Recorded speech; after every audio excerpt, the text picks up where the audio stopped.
Olá pessoal, tudo bem? Sejam muito bem-vindos a mais uma aula do nosso curso completo de gramática aqui do canal. Eu sou Valdes Amorim, professor de língua portuguesa, e nesta aula iniciamos os nossos estudos sobre a morfologia. Especificamente, vamos falar aqui hoje sobre a estrutura das palavras na língua portuguesa.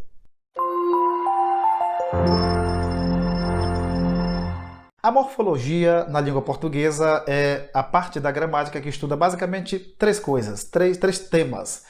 A estrutura das palavras, o processo de formação das palavras e as classes gramaticais. Você sabe quais são os elementos que se juntam para constituir, para estruturar, para formar as palavras na língua portuguesa? Saiba que as palavras elas são formadas por partes pequenas que se aglutinam para formar palavras com significação própria. A essas pequenas partes que se juntam, nós damos o nome de morfemas, e é essa a temática central desta aula. Mas antes da gente entrar propriamente no estudo dos morfemas, se você ainda não se inscreveu no nosso canal, aproveite e se inscreva agora. Aqui no YouTube você já sabe, a inscrição é gratuita. Vamos aqui na tela ver quais são os morfemas na língua portuguesa e como eles se juntam para formar as palavras. O que seria um morfema na língua portuguesa? Bom, morfemas são as menores partículas de significação das palavras. Os morfemas podem ser classificados em 6 tipos, que são radical, afixo, desinência, vogal temática, vogal ou consoante de ligação. Vamos estudar cada um desses morfemas, começando pelo radical. Bom, o que seria o radical? O radical é a parte invariável comum a todas as palavras pertencentes a uma mesma família de significação. Isso quer dizer que, em um grupo de palavras que pertençam a uma mesma família de significado, quer dizer, a uma mesma família semântica, todas as palavras vão manter uma parte que é comum a elas, que é invariável e comum a elas. Vamos ver aqui como funciona. Temos aqui as palavras governo, governa, desgoverno, desgovernado, governadores, ingovernável e ingovernabilidade. Note que essas palavras todas pertencem ao mesmo grupo, a uma mesma família semântica, quer dizer, de significado. Todas têm relação com governo. E veja que elas mantêm entre elas uma parte que é invariável e comum a todas elas, que é o radical.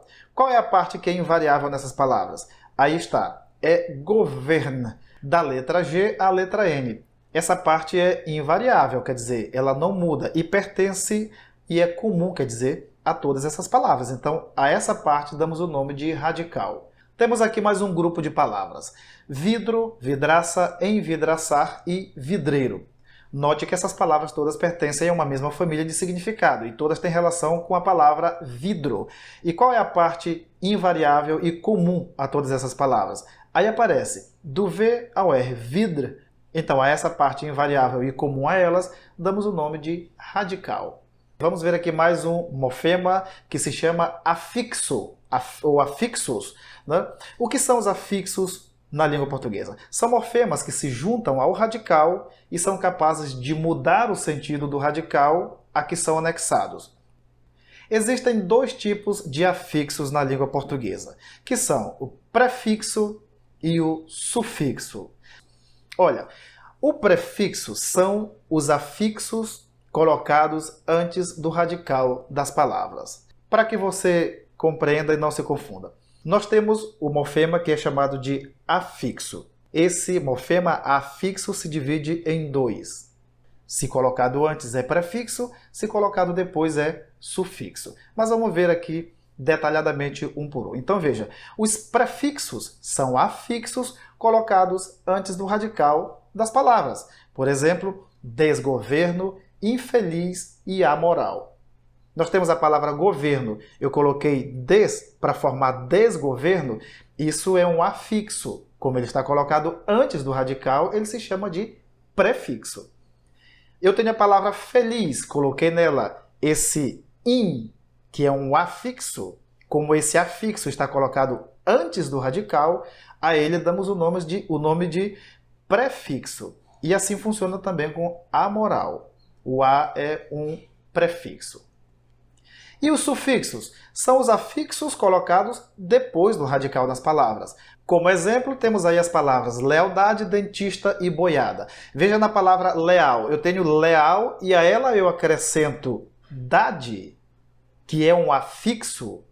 Esse dade, como ele está colocado depois do radical da palavra, ele é chamado de sufixo. Assim funciona com dentista, veja que ista está depois do radical e é chamado, portanto, de sufixo. Boiada, o ada também é sufixo. Vamos ver agora aqui as desinências, que também são morfemas. As desinências são um tipo de sufixo, quer dizer, um tipo, uma partícula que é colocada depois do radical também, que servem para indicar a flexão das palavras. Existem dois tipos de desinências. As desinências chamadas nominais e as desinências verbais. As desinências nominais elas servem para indicar a flexão dos nomes, geralmente dos substantivos e dos adjetivos. E elas indicam a flexão de gênero, masculino e feminino, e de número, singular e plural. Olha, as desinências nominais de gênero indicam, como eu falei, o masculino e o feminino. Por exemplo, temos aí o amigo, a amiga. Veja que esse O de amigo indica que essa palavra está flexionada no masculino, indica a flexão de gênero. Quando eu digo a amiga, o A indica que essa palavra está flexionada no feminino. Assim acontece também com o gato e a gata. O O de gato indica o masculino, o A de gata indica o feminino. Temos também as desinências nominais de número, aquelas que indicam o singular e o plural das palavras. Geralmente, quando uma palavra aparece no singular, isso revela, na verdade, a ausência de desinência, quer dizer, a palavra não está flexionada em número. Vamos ver aqui alguns exemplos. Olha, mesa e mesas. O S de mesas indica que essa palavra está flexionada no plural, quer dizer, isso indica a desinência de número da palavra. Igualmente, cadeiras. O S indica a flexão de número dessa palavra. Temos também as desinências verbais. As desinências verbais indicam a flexão dos verbos. Eles se flexionam em número, pessoa, tempo e modo.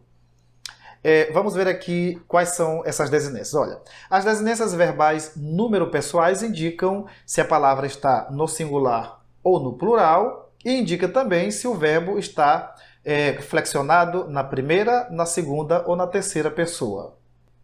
Por exemplo, temos aqui, canto. Esse O, que é a desinência, indica o quê? Que esse verbo está na primeira pessoa, porque quando eu digo canto, quem canta sou eu, portanto, primeira pessoa. E também indica que o verbo está no singular.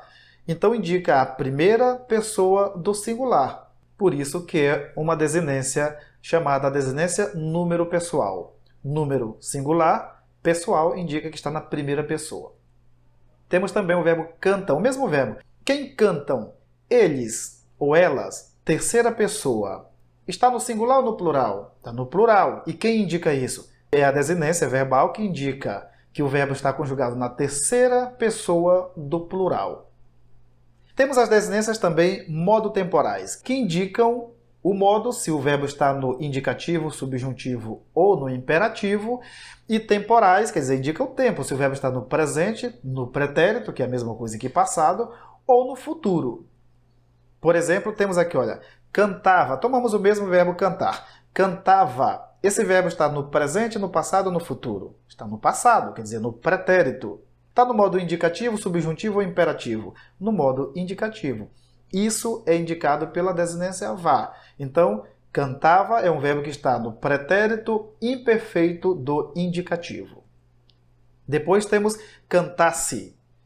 Esse se indica que o verbo está no pretérito imperfeito do modo subjuntivo. Atenção! Existem casos em que a desinência indica simultaneamente o tempo, o modo, a pessoa e o número do verbo. Quer dizer, há casos em que a desinência indica ao mesmo tempo todas essas flexões que nós acabamos de mostrar. Vamos ver aqui este exemplo. Temos aí a frase gostaríamos de visitá-los amanhã. O verbo é o verbo gostar, que está flexionado. A desinência é ríamos. A primeira parte da desinência, que é o iria, indica futuro, porque quando eu digo eu gostaria de fazer tal coisa, isso dá ideia de futuro. Futuro com relação a que tempo? Com relação ao presente ou com relação ao passado? Indica um futuro com relação ao passado. Eu gostaria de fazer algo que eu ainda não fiz. Esse tempo verbal se chama futuro do pretérito. E esse iria também indica que o verbo está no modo indicativo. Então, iria indica futuro do pretérito do indicativo. A segunda parte dessa desinência, que é o mos, indica primeiro que o verbo está no plural, porque se eu digo gostaríamos, nós gostaríamos. Primeira pessoa do plural. O verbo gostaríamos está no futuro do pretérito indicativo e conjugado na primeira pessoa do plural. Tudo isso nós sabemos quando analisamos a desinência desse verbo.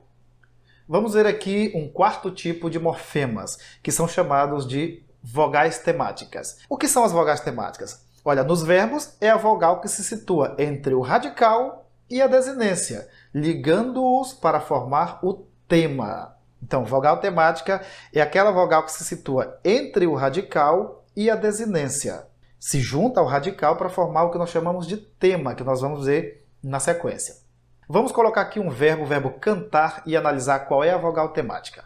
O verbo cantar nós separamos aqui em suas partes, os seus morfemas, para analisar. Cant é o radical, que é aquela parte invariável e comum a todas as palavras de uma mesma família de significação. Depois temos a letra A, que é a vogal temática. E o R é a desinência que indica que esse verbo está no infinitivo. Então, cant é o radical, R, nesse caso, é a desinência, e note que entre o radical e a desinência se situa a letra A, que chamamos de vogal temática. Vamos ver outro exemplo? O verbo beber, veja que bebe é o radical. R, a desinência que indica que o verbo está no infinitivo, e a letra E, que se situa entre ambas as estruturas, vogal temática. Tomamos a mesma frase que nós colocamos agora há pouco para analisar o verbo gostaríamos. Veja, nós temos em gostaríamos, você já sabe que gost é o radical, ríamos é a desinência que nós analisamos agora há pouco. Veja que entre o radical e iríamos, que é a desinência, se situa a letra A. A essa letra é que chamamos de vogal temática. Por quê? Porque ela se junta ao radical para formar o que na língua portuguesa conhecemos como tema, que é o próximo morfema que nós vamos analisar.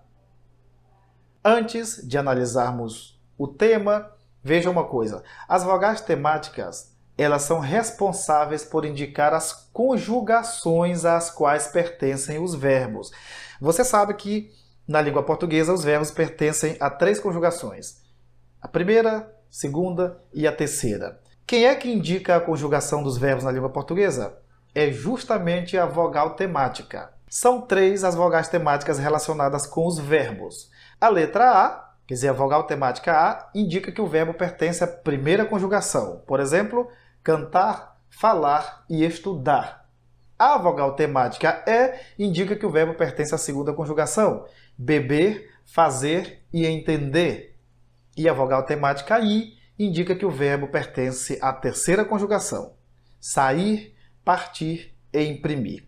Você já deve ter ouvido algumas pessoas falarem, inclusive os professores nas aulas aí do ensino fundamental, do ensino médio, dizer, olha, verbo da primeira conjugação é aquele que termina em AR. O verbo que termina em ER pertence à segunda conjugação. E os verbos que terminam em IR pertencem à terceira conjugação. Isso é verdade. E quem indica essa conjugação é justamente a vogal temática. Vamos ver aqui um quinto tipo de morfema, que nós chamamos de tema, e que já fizemos referência agora há pouco. Ele é construído, o tema é construído pelo radical mais a vogal temática. A vogal temática se une ao radical para formar o que chamamos de tema. Vamos tomar aqui os verbos gostar e beber. E analisar. Olha, nós temos aí gost mais a, gost é o radical, a é a vogal temática. E quando eu digo gostaríamos de visitá-los amanhã, eu tenho gosta, que é o que nós chamamos de tema, porque é uma estrutura formada pelo radical mais a vogal temática. Ao tema se junta a desinência para formar aí, para dar novos significados, digamos, às palavras. Depois do verbo beber, olha, temos bebe, é o radical, mas e, que é a vogal temática, eu formo bebe. Eles beberam todo o suco. Bebe é o tema. Vamos ver aqui graficamente como ficou. Olha, radical mais vogal temática é igual tema. Ao tema se acrescenta a desinência para dar aí novos significados.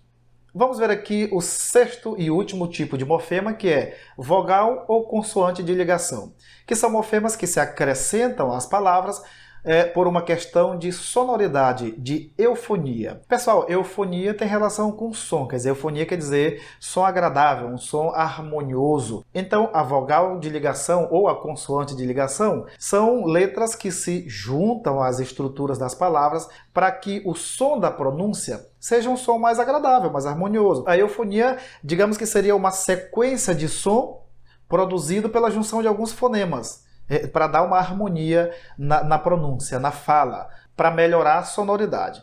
Vamos ver aqui, por exemplo, nós temos, olha, a palavra habilidade. A palavra habilidade é formada por hábil mais dade. Se a pessoa pronunciasse habilidade, não soaria bem. Então, para que essa palavra tenha uma sonoridade mais harmoniosa, para que o som seja mais bonito, digamos, acrescentou-se a ela a letra I, que é chamada de vogal de ligação, porque está ligando o radical com a desinência, e ficou habilidade. Temos também aqui, ó, pé mais inho, que forma pé-inho. Essa pronúncia não é muito bonita, então, para que ela seja mais harmônica, acrescentou-se uma consoante de ligação, a letra Z, para formar pezinho. Depois, tecnocracia. Para formar tecnocracia, para ter uma pronúncia mais harmoniosa, colocou-se, acrescentou-se aí a vogal temática O. E por último, chá. Mas eira faz chaeira. Essa pronúncia é bonita? É harmoniosa? Não. Chaleira fica mais interessante. É por isso que a essa palavra se acrescentou a letra L, que é chamada de consoante de ligação, porque liga o radical mais a desinência. Agora vamos ver aqui duas questões breves de exercício para a gente praticar esse conteúdo que acabamos de ver. Vamos ver a questão número 1. Diz o seguinte, é da Fundação Getúlio Vargas, do Rio de Janeiro. Assinale o item em que há erro quanto à análise da forma verbal cantávamos. Em cantávamos temos que, na letra A, cant é radical. Letra B, A, esse A acentuado, é a vogal temática. É a que se situa entre o radical e a desinência? Sim, então verdadeira, correta. Depois, canta é o tema. Letra C, sim, porque o tema é formado por cant, que é o radical, mais o A, que é a vogal temática. Depois temos vá, desinência do pretérito imperfeito do subjuntivo. Isso é correto? Ficou com dúvida, né? Muito grande essa análise. Desinência do pretérito imperfeito do subjuntivo. Vamos ver. A letra E, mos, é a desinência de primeira pessoa do plural? Olha, cantávamos indica a primeira pessoa do plural. Então, a opção correta deve ser a letra D. Vá indica a desinência do pretérito imperfeito do subjuntivo? Não. Vá indica desinência do pretérito imperfeito do indicativo. Portanto, a alternativa que está incorreta é a letra D. Vamos ver aqui a questão número 2, a última. Indique a opção que não apresenta a desinência de gênero. Entre essas opções, A, B, C e D, há uma palavra em que não há presença de desinência de gênero. Desinência de gênero, só para relembrar, é aquela que indica o masculino e o feminino das palavras. Vamos analisar. Letra A, estudiosa. Existe desinência de gênero aí? Sim, a letra A indica que a palavra está no feminino. Carismático. Essa letra O indica que a palavra está no masculino. Letra C. Ortografia.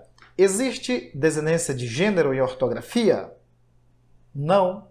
Ortografia é uma palavra que não tem desinência de gênero. Eu não digo a ortografia e o ortografio. Não existe isso. Então, a resposta é a letra C. Porque repare que a letra D, redatora, está no feminino. Eu posso dizer redator.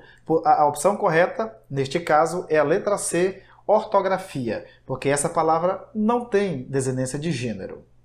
Muito bem, pessoal. Sobre a estrutura das palavras, quer dizer, sobre as partes que se unem para constituir as palavras na língua portuguesa, essas são as informações mais importantes. É bom lembrar que esta aula vai ficar disponível aqui no canal para que você acesse quantas vezes você quiser. Sempre que você tiver alguma dúvida sobre quais são os elementos que formam as palavras na língua portuguesa, acesse o nosso canal e assista a nossa aula novamente. Se você gostou desse conteúdo, curta a nossa aula e compartilhe esse vídeo com seus amigos nas suas redes sociais. Muito obrigado por sua atenção, forte abraço e até a próxima aula.